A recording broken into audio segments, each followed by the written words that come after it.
ಕರ್ನಾಟಕ ಚಲನಚಿತ್ರ ವಾಣಿಜ್ಯ ಮಂಡಳಿಗೆ ಅಂದರೆ ಬಹಳ ಗೌರವ ಇದೆ. ನಾವೆಲ್ಲ ಅದನ್ನು ನೋಡಿ ಬೆಳೆದವರು. ಸೊ ಒಂದು ಹೆಣ್ಣು ಮಕ್ಕಳ ರಕ್ಷಣೆಗೆ ಒಂದು ಪಾಶ್ ಕಮಿಟಿ ಮಾಡಲಿಕ್ಕೆ ಯಾಕೆ ಇಷ್ಟೊಂದೆಲ್ಲ ಯೋಚನೆ ಮಾಡ್ತಾ ಇದ್ದಾರೆ ನಂಗೆ ಗೊತ್ತಿಲ್ಲ. ಆದರೆ ಎಲ್ಲದಕ್ಕಿಂತ ಮುಖ್ಯವಾಗಿ ಹೆಣ್ಣು ಮಗಳ ರಕ್ಷಣೆನೇ ಭಾಳ ದೊಡ್ಡ ಆದ್ಯತೆ ಇರೋದರಿಂದ ಮತ್ತು ನಮ್ಮಲ್ಲಿ ದೂರುಗಳು ದಾಖಲಾಗಿರೋದ್ರಿಂದ ನಾವು ಸಹ ಟಿ ವಿಗಳಲ್ಲಿ, ಮಾಧ್ಯಮಗಳಲ್ಲಿ, ಪತ್ರಿಕೆಗಳಲ್ಲಿ ಹಲವಾರು ಕಿರುತೆರೆ ನಟಿಗಳು ಅವರ ಸಮಸ್ಯೆಗಳನ್ನು ಯಾವ ಥರ ಅವರು ಅನುಭವಿಸ್ತಾರೆ ಅಂತ ನೋಡಿರೋದ್ರಿಂದ, ಕೇಳಿರೋದ್ರಿಂದ ಆ ಹೆಣ್ಣು ಮಕ್ಕಳಿಗೆ ನ್ಯಾಯ ಸಿಗಬೇಕು ಅನ್ನೋ ಒಂದೇ ಕಾರಣಕ್ಕೆ ನಾವು ಪಾಶ್ ಕಮಿಟಿ, ಮತ್ತು ಇದು ಸುಪ್ರೀಂ ಕೋರ್ಟ್ನ ಕಾಯ್ದೆ, ಇದು ಈ ಮಣ್ಣಿನ ಕಾನೂನು. ಆ ಕಾನೂನಿಗೆ ಅದು ಯಾರೇ ಇರಲಿ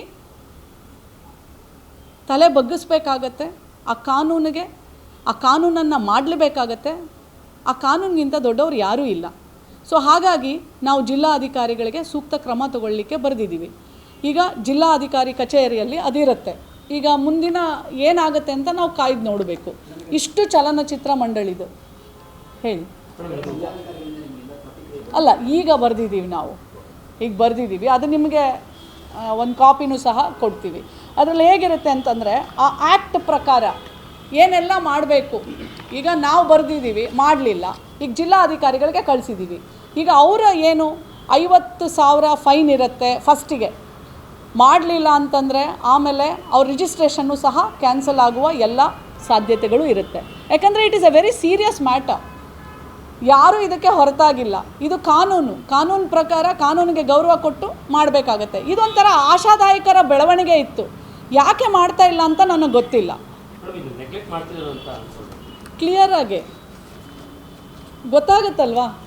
ಸೊ ಹಾಗಾಗಿ ನಾವು ಆಯೋಗದಿಂದ ನೆಕ್ಸ್ಟ್ ಸ್ಟೆಪ್ ಏನಿದೆ ಅದನ್ನು ನಾವು ತೊಗೊಂಡಿದ್ದೀವಿ. ಈಗ ಸರ್ಕಾರಕ್ಕೆ ನಾವು ಕಳಿಸ್ಕೊಟ್ಟಿದ್ದೀವಿ.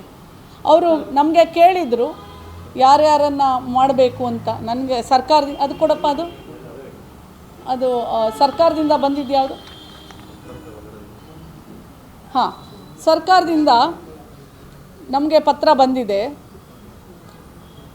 ಕರ್ನಾಟಕ ರಾಜ್ಯ ಚಲನಚಿತ್ರ ಉದ್ಯಮ ಮತ್ತು ಕಿರುತೆರೆಯ ಮಹಿಳಾ ಕಲಾವಿದೆಯರ ಮೇಲೆ ನಡೆಯುತ್ತಿರುವ ದೌರ್ಜನ್ಯಗಳ ಬಗ್ಗೆ ನಿವೃತ್ತ ನ್ಯಾಯಮೂರ್ತಿಗಳ ನೇತೃತ್ವದಲ್ಲಿ ಸಮಿತಿ ರಚಿಸಲು ಪ್ರಸ್ತಾವನೆ ಸಲ್ಲಿಸುವ ಕುರಿತು ಸರ್ಕಾರದಿಂದ ನಮ್ಗೆ ಆಲ್ರೆಡಿ ಬಂದಿದೆ.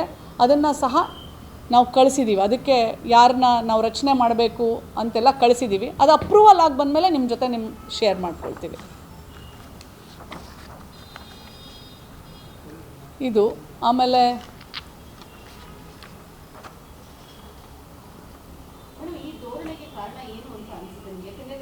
ಸಾಕಷ್ಟು ಕೇಸಸ್ಗಳನ್ನ ನೋಡಿದ್ದೀರಾ. ಮಹಿಳಾ ಆಯೋಗದಿಂದ ನೀವು ವಾಣಿಜ್ಯ ಮಂಡಳಿಗೂ ಭೇಟಿ ನೀಡಿದ್ರಿ. ಆ ಸಂದರ್ಭದಲ್ಲಿ ಒಂದಷ್ಟು ಮಹಿಳೆಯರನ್ನು ಕೂಡ ಮಾತಾಡಿಸಿದ್ರೆ, ಅದನ್ನು ಹೊರತುಪಡಿಸಿ ಸಾಕಷ್ಟು ಮಹಿಳೆಯರು ನಿಮ್ಮನ್ನ ಪರ್ಸನಲ್ ಆಗಿ ಕಾಂಟ್ಯಾಕ್ಟ್ ಮಾಡಿ ಆಫೀಸಿಗೆ ಬಂದಲ್ಲಿ ದೂರು ಕೊಟ್ಟಿದ್ದಾರೆ. ಸೊ ಏನು ಕಾರಣ ಇರ್ಬೋದು ಈ ಥರ ಬೇಕಂತ ಹಿಂದೇಟ್ ಆಗ್ತಾ ಇರುತ್ತೆ ಕರ್ನಾಟಕ ವಾಣಿಜ್ಯ ಮಂಡಳಿ? ನೀವು ಅಲ್ಲಿ ಹೋಗಿ ಪ್ರಶ್ನೆ ಮಾಡಬೇಕು. ನೀವು ಅವರಿಗೇನೆ ನೀವೆಲ್ಲರೂ ಮಾಡಿ ಅಂದರೆ ಅಲ್ಲ, ನನಗೆ ಅದೇ ಗೊತ್ತಿಲ್ಲ ಅಂತ ನಾನು ಹೇಳ್ತಾ ಇದ್ದೀನಿ. ಯಾಕೆ ಈ ಥರ ಹಿಂದೇಟ್ ಆಗ್ತಾ ಇದ್ದಾರೆ ಅಂತ ನಂಗೆ ಗೊತ್ತಿಲ್ಲ. No, I received twice a letter from them stating that they need still more time to establish a posh committee. Committee ಮಾಡೋ ನಿಟ್ಟಿನಲ್ಲಿ ಏನಾದರೂ ಪ್ರೋಸೆಸ್ ಪ್ರಥಮ ಹೆಜ್ಜೆ ಅಂತ ನಾವು ಅಟ್ಲೀಸ್ಟ್ ಒಂದು ಸಭೆ ಅಂತ ಏನಾದರೂ ಮಾಡಿದ್ದಾರೆ ಅವರು ಅನ್ಸುತ್ತೆ. ಅವ್ರು ಮಾತಾಡ್ಕೊಂಡಿರ್ಬೋದು, ನಂಗೆ ಗೊತ್ತಿಲ್ಲ. ಅವ್ರಿಗೆ ಯಾಕೆ ಈ ಥರ ನೆಗ್ಲೆಕ್ಟ್ ಮಾಡ್ತಾ ಇದ್ದಾರೆ ಅಂತಲೂ ನನಗೆ ಗೊತ್ತಿಲ್ಲ. ಇಟ್ ಈಸ್ ಆ್ಯಕ್ಚುಲಿ ಮಾಡಲೇಬೇಕು. ಯಾಕೆ ಮಾಡ್ತಾ ಇಲ್ಲ ನಂಗೆ I really don't know.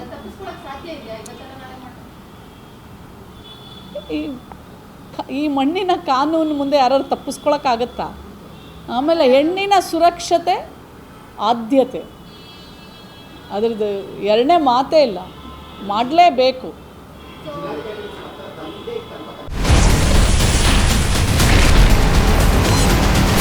Ashwavega English News. Coming soon. Your channel, your voice, your trust.